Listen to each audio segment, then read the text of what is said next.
dude, this is how you're showing up. And I do not trust you. I wouldn't trust you with my car keys. And now I understand why your wife won't fuck you. Yeah.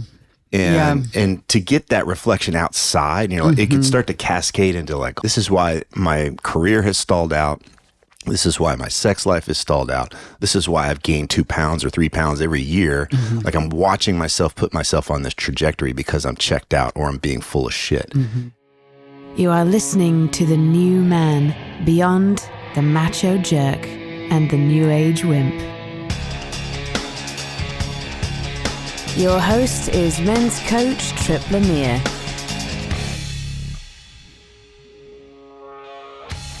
Is it normal for you to forget things until somebody nags you about it? Do you ever wonder why your relationships seem shallow or you're missing out on career opportunities? And what does this all have to do with brown M&Ms? Today, Alyson and I talk about people-pleasing, nice guy syndrome, and how being checked out is killing your sex life and career. We discuss the dangers of transactional relating, why the little things matter, and how you can become more trustworthy simply by saying no.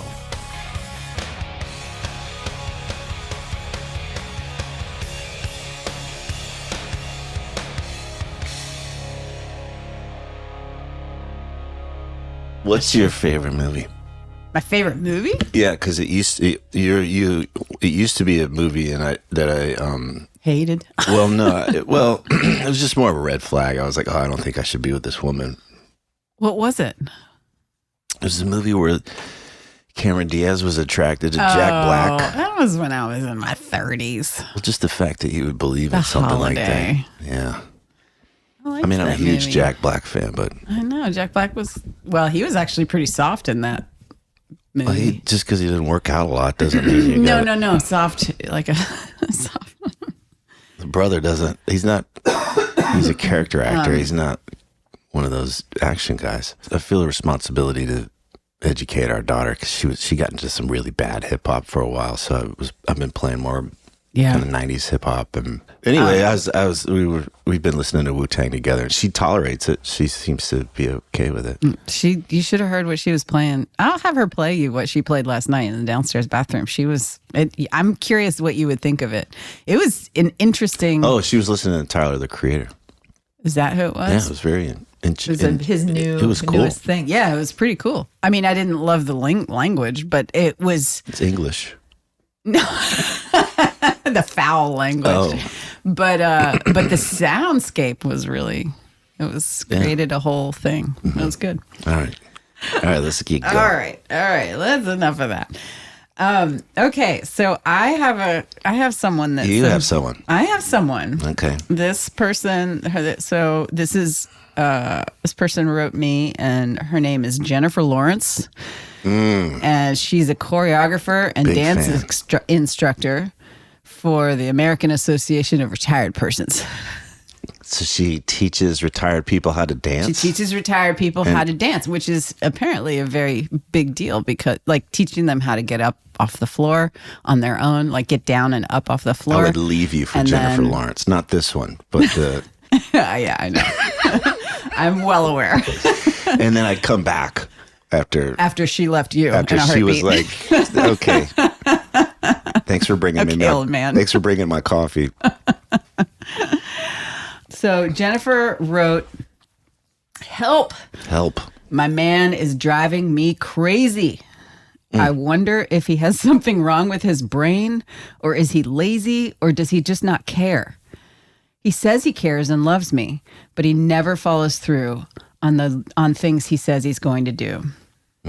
There have been 2 significant incidents and countless little ones that left me feeling betrayed and hurt, and now I have difficulty trusting even the little things he says he's going to do.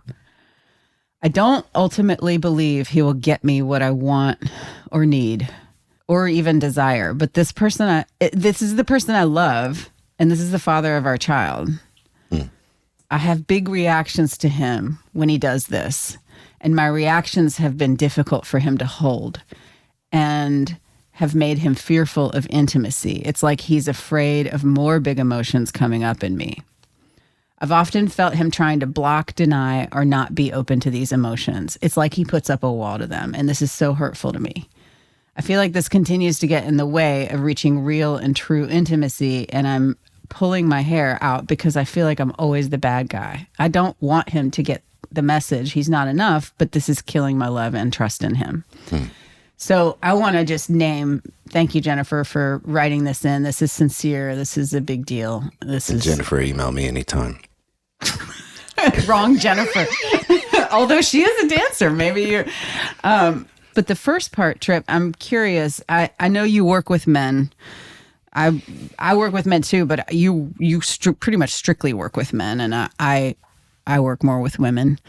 And so I'm curious, have you heard this before, even from your clients? Like, my wife says I don't follow through on things, or have you, as a coach, experienced clients not follow through? I mean, I guess as practitioners, we both have. I don't even need to ask that question. We both experience people that don't follow through on what they say they will. But I'm curious, in our world, there's a bit of a culture of like saying you're going to do something and then not do it. Like, oh, we should get together. Like, we should have dinner sometime. And then you just don't. Or like, I'll call you and then you don't. Or whatever. It seems really casual. Like, oh, let's, we're going through a thing right now. Like, we're carpooling, and it's like our daughter's like, okay, we're going to agree with this carpool person that we're leaving at this time. And they're just like, okay, but then they're never ready at that time. So I'm curious about things like that. They seem little, but what this woman, poor Jennifer, she's having there's a mess of a time going on with her. So I think first off, yes, this is unfortunately really common. And I think it's important to recognize how this relates to other things, because I think on one level, it's just like, what's the big deal? There could be that, like, what's the big deal? I didn't get X, Y, Z, or, I'll get it later. Or, if we think about this as trust, and we're either building trust or eroding trust, which goes hand in hand with connection. We're either building connection or eroding connection.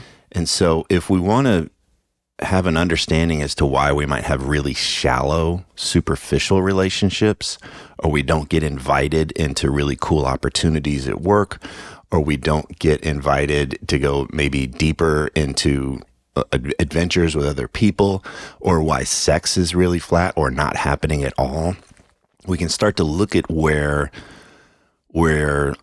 our word just doesn't mean shit anymore. People just don't believe us, even though we might think we mean it and it's not that big of a deal. It's like, what's the big deal? I said I was going to be there, and I didn't go to dinner or whatever. Like, just these things. I like to think of the the famous Van Halen Brown M&M story. And the Brown M&M story was that Van Halen had been through some lawsuit. Their concert rig was super heavy and busted up like a basketball stadium floor or something, or a concert, when they had a concert there. And so they put into their contract, their rider, that they had these very specific specifications for how things were to be done. And it was really hard to make sure that all of those things were done. And so one of the solutions was that they put into the rider in there, in very fine print, that there would be a bowl of M&Ms in the dressing room, and there were to be no brown M&Ms in the bowl. And so when they showed up, and if there were brown M&Ms in there, guess what? That was the tell. Why was it the tell? It seems ridiculous. Why these stupid people don't want the brown M&Ms? Fuck them. Like, we're not going to do that. But it also was a tell. It's like, you didn't read this, or you didn't follow it to the T, and now we don't trust you. Well, and now they might be liable for damage or something. Right. So I think there's this thing of like, that's not that big of a deal, whatever X is, but also just basically says, cool, that's where we're stopping here. If I can't trust you at this point, I'm not going to trust you any further. It's like walking out onto an icy lake. Yeah. And it's like, well, if I can't trust you here, if it starts to get wobbly here, I'm not going to go deeper with you. And a lot of us are wanting things to go deeper. I've got people in my life that it's like, hey, let's go deeper, or we could have deeper conversations and deeper relationships. But if they're kind of ghosting or not paying attention, it's like, well, that stops. I'm not going to like not responding to a text or something. Not responding to maybe lesser texts about a thing or whatever, but it's like that unresponsiveness makes you untrustworthy. Now, no one's entitled to a response, and that's fine. But I think for some of us, it's like, well, that doesn't matter, so I won't pay attention to it. I'll pay attention to it when it matters. And the thing that we can flip here is, what if it all matters? If we look at it through this lens of my word matters, or I'm either building trust and connection or I'm not, then all of those interactions matter. And if I care about this person and I care about this relationship, then I'm going to treat those interactions, every interactions, as if they matter. Yeah. You think, you actually answered my first question, because Jennifer talked about like there were some big incidents and then countless little ones. I'll add another thing, because I've worked with people around this, and there's two things that happen. Either they're full of shit, which means when they say the thing, I'm going to do the thing, they really don't have any intention of doing it, and they're people pleasing. They're telling the person what they want to hear. This is nice guy syndrome. And it's like, yeah, I'll get to it. But I have no regard or no real plan for how it's going to happen. But the version of me right now is just like, yeah. And then we write a check that we think that we're going to be able to cash later on, and we can't cash that. So at worst, we're just full of shit. Or we might intend to, but we have no connection and no ground with how it's going to get done. And we're afraid to say, you know what, I'm not going to be able to do ABC, so I'm going to say no. So there's a integrity lapse of I'm unwilling to say no, and I'm going to keep saying yes. There's an integrity lapse, or there's just I'm checked out. There's a lack of presence there, and that lack of mindfulness is usually what's a lot of us are just cruising through the day. We've got our face in the phone most of the time. Yeah, whatever. Like I've told you, if I'm looking at my phone, do not ask me questions. Don't ask me Important questions. And even to the other degree, it's like, if you have a real request, send me an email. Like it needs to go in the calendar, because otherwise, if I don't write it down, it's not happening. And if you just understand that stuff, it's like, I've got to be mindful. I've got to be present, fully present before we do a thing. And those are usually like that kind of stuff, just helping people become more mindful and create agreements around a thing, or just put a reminder in your phone right in that moment. Or schedule something right in that moment. If you really care about it, that will inspire a lot of trust. But it just takes it off of like, oh yeah, I'll be able to remember that. It's like, no, you're not. Yeah, you're already a step ahead of me. I was going to ask you, like, what about people with ADHD, or and that's a genuine. They're scattered and they're like genuinely all over the place. But I think systems like that tend to. If they can remember to do the system, that tends to be what helps. Well, if you really, it is about then what works and kind of taking the pressure off of the person's mental state to do this heavy lifting of remembering something when there's all these other things happening. So if that could be something that the couple solves together. Yeah. And so what are your thoughts on that? Like, I'm imagining Jennifer would be like, are you seriously wanting me to do the labor of this for him? Like, just to help him get there? Like, how do I even trust him if I'm basically setting him up for success? Like, what are your thoughts about when it is a couple, like you are in a coupleship, right? Like you are in a relationship, a partnership. So, but when one partner is kind of exacerbated and just like, are you fucking kidding me? Like you've already eroded this trust. I can't, like, how you want me to lean in more now? Me to lean in when it's your job to lean in? Like, what are your thoughts on that? We're kind of back to secondary and primary emotion. So if I'm experiencing my partner is frustrated with me and kind of nagging me, then it's easy for me to paint her as the bitch. Like, oh, God, yeah, that's she's what gonna she was saying. I don't want to be the bad guy. Right, and that's not a place where we feel really inspired, like come from our heart and like, well, wait, I want to correct this. It's more fearful. It's like, I better do this or else mom's going to crack the whip on me and I'm not going to be able to play with my video game. Right. So I think it's important to have a sit down and maybe have a third party there. It's like, here's the impact. Here's what's happening. When you choose not to be mindful or when you choose not to be in integrity, when you say yes, when you don't mean yes, here's the impact.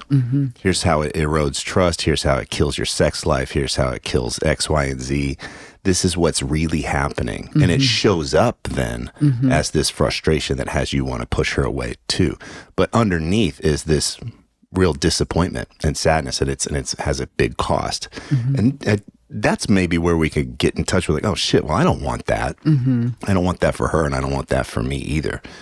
So I think that it's important to not be responding from a place of I got to get her off my back kind of thing, but just to really understand, oh, this is a real, if we're both on the same page that we want certain things, and then I can see how my actions or inaction is killing that, then it's like, oh, this is up to me. This is up to me to make some changes. Yeah, and you're speaking to a couple of things that are layered that could each item could be its own conversation. Like, do we want the same things? Right. Do I have the self-awareness to be able to see that how I'm doing this with her is how I'm doing my life? Yeah. Or, like I'm not a person that is methodical and in charge of my time or my energy, but I react to whatever's right in front of me. Or like, do I have the self-awareness and the desire to do something different? Because that in and of itself is quite a commitment for transforming that, changing that. It's also a big burden on her. I mean, in an ideal world, this is where I've seen men's groups really serve certain men. Is they'll show up and it's immediately apparent that these guys are checked out or they're full of shit, and the group will correct that. Yeah, the group will give that guy feedback, and it's not like, oh, I have to do this or else I won't get sex. It's like, dude, this is how you're showing up, and I do not trust you. I wouldn't trust you with my car keys, and now I understand why your wife won't fuck you. Yeah. And to get that reflection outside, it could start to cascade into like, holy shit. Yeah. This is why my career has stalled out. This is why my sex life is stalled out. This is why I've gained 2 pounds or 3 pounds every year. Like I'm watching myself put myself on this trajectory because I'm checked out or I'm being full of shit. And a men's group can be wonderful in a challenging way. Like we're not your buddies or your bros, but like really give you the stick but it still comes from love. Like you've got a lot to live for. And I've seen that work. And then that takes the burden off the wife to be the tough guy. Yeah, because that then it taints it, right? She has to play that role. Yeah. And so, I mean, I heard you in the beginning talk about how pretty much everything is an opportunity to move towards connection and trust, or disconnection and distrust. And I think a lot of people can think. I think one of the reasons why in our day and age, it's not a big deal to be like, oh yeah, let's have lunch, and then you never do it, is because people have somehow categorized that it's just the big things that matter, like big betrayals, like cheating or fucking with money or whatever, like something like in the partnership where it's a big fallout. And the little things don't matter as much. But Jennifer was able to name, and you named, that it's kind of everything that we do. And I want to acknowledge that doesn't mean that you're a delicate little flower, because that also doesn't mean you need to micromanage your partner's behavior. Nor do you need to lose your shit if your partner does ABC and it's not that big a deal. Like you asked them to get gas and they forgot to get gas or whatever, or whatever. Like, one thing I will say is like when you do clean up your side of the street, then there's way more room for the forgiveness. There's way more room for the understanding. It's like, of course you make mistakes, but if it's the norm, right? And there's this in the background, it's kind of like I don't have to really be in integrity here. I don't really have to do what I say. That kills a relationship. Yeah. And if that becomes the norm, it's just a cancer. But if it's the norm that you do what you say, and then you ultimately make mistakes because you're human, the other person has a ton of forgiveness and understanding. It's like, of course, I know that you're committed. I know that you're both feet in, you care. Yeah. And I think there's another piece to this that I've seen in couples that have been married for a really, really long time. And that's where, you know, they love each other deeply. They're committed to being together. They're like, yeah, we're in this. We're doing this. And when I speak with, in this case that I'm thinking of, I speak with the wife. And she's just like, oh yeah, he's just not capable. Like it's been enough years of that happening to where she has become kind of the manager and control, the person, the like control tower of the comings and goings of the home and what really needs to get done. She's the one that handles the stuff that matters, so she doesn't have to feel the fallout of asking him to handle it, and then her feeling the betrayal and the hurt and he's treated like a child then. And then he can be treated like a child. I mean, in this case, I think she's pretty clean about it, but yes, I mean, he and think about that. Do I want to fuck this child? Right. Like, do I want to be intimate with this child? Well, that's if someone I have to start manage. Treating somebody like a child. Yeah. But I was saying she's pretty clean about it, where she doesn't treat him like a child, and it works for them. But nonetheless, I'm her friend, and I'm hearing about it. Like I'm hearing her kind of vent or bitch and moan, if you want to say it like that. Like I'm hearing her say, "I love my husband, but God fucking damn it," you know. Like I hear that as she's got to have a place to be like, this fucking sucks, you know? And I don't have any faith that it's going to change because it's been 20 years. So, and I love him and I want to be with him, and like everything else works. I think there's like the roommate problems and the things that are like the temperament. You and I have roommate problems, always have. And I have to work to not let the roommate problems get in the way of our primary relationship stuff. Yeah, and so in that when we and I know you have problems with me. It's not one-sided. Yes. Yeah, and so when we've talked about that in other conversations. There's business problems, there's roommate problems or housemate problems, and then there's lover or romantic relationship problems.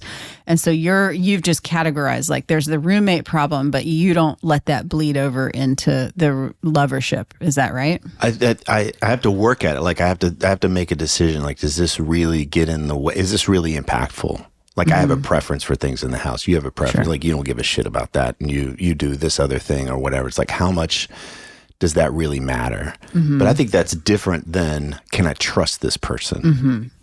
Like, can you pick up the kids from school kind of thing? Right. That's different than, gosh, you know, I wish you did ABC in the house instead of, you know, to my preference. That's different than, I asked you to do a thing and then you didn't do it. And then you didn't even really seem to care, or you just gave me some bullshit excuse. And it's like, that will ultimately, that becomes the cancer. And so how would you help people, whether it's your clients or a couple, how would you want to help them with that categorization of value? Like, how do they weight the value? Because it sounds like Jennifer is kind of at her wit's end, and she's like, it's fucking everything he does, big and little. And so, and she doesn't want to leave him or anything, but there's sort of this experience of like, there's nothing he says that is, trustable. And so it sounds like she's kind of lumping it all together. He needs to have third party. He needs to work. There needs to be some kind of a third party, whether it's a coach like you or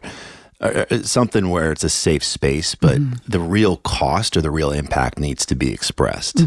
Because what happens when and I've seen this dynamic over and over again, the people pleasers, the nice guys are just, they're checked out, is that they're removed from the impact. If they could really get that they're impacting somebody, that's a way to interrupt this and help them kind of ground and like, oh, wait a second. I don't really want to, if I'm dancing with my partner, I don't want to step on their foot and hurt them.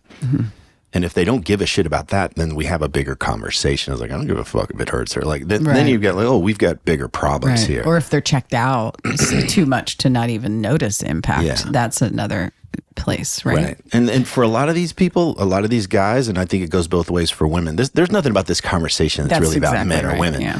But it's like, I've never been allowed to say no. So when someone gives me a request, I'll always have to say yes. Like they might have been raised in that environment where they're like, actually, I'm not going to do that, or I'm not able to do that. I can do this instead. There's just never been they've always been kind of in this defensive position and just say yes no matter what. Yeah. They might need to learn that it's safe to say no to their partner, and their partner would trust them more if they did that. So I'm working with a client now, and that's one of the things we check in on every week. He actually sends me an update every day. Did you say no today? Yes, I said no to A, B, and C. That was the first pattern we had to interrupt. Was stop saying yes to everything. That's great. So the challenge became say no. Where could you say no today? Boy, did that start to make a huge difference. That's and then the second thing was huge was, did you schedule a thing or I was like, just use your fucking phone. And if somebody says something like it, you got to write it down right then. Right if away. you're going to agree to something with your kids, or you're going to agree to something with your wife, you schedule it or put it in a reminder in that moment.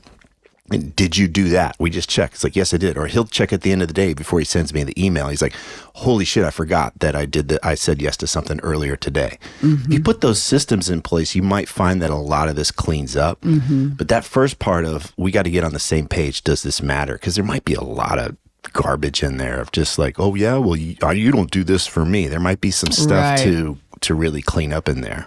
Yeah. And that's where I would invite Jennifer and the other people listening that resonate with this conversation in Jennifer's position to check yourself on how you're complicit in the things you say you don't want. So because that then becomes a conversation that you need to first check yourself on and then bring to your partner.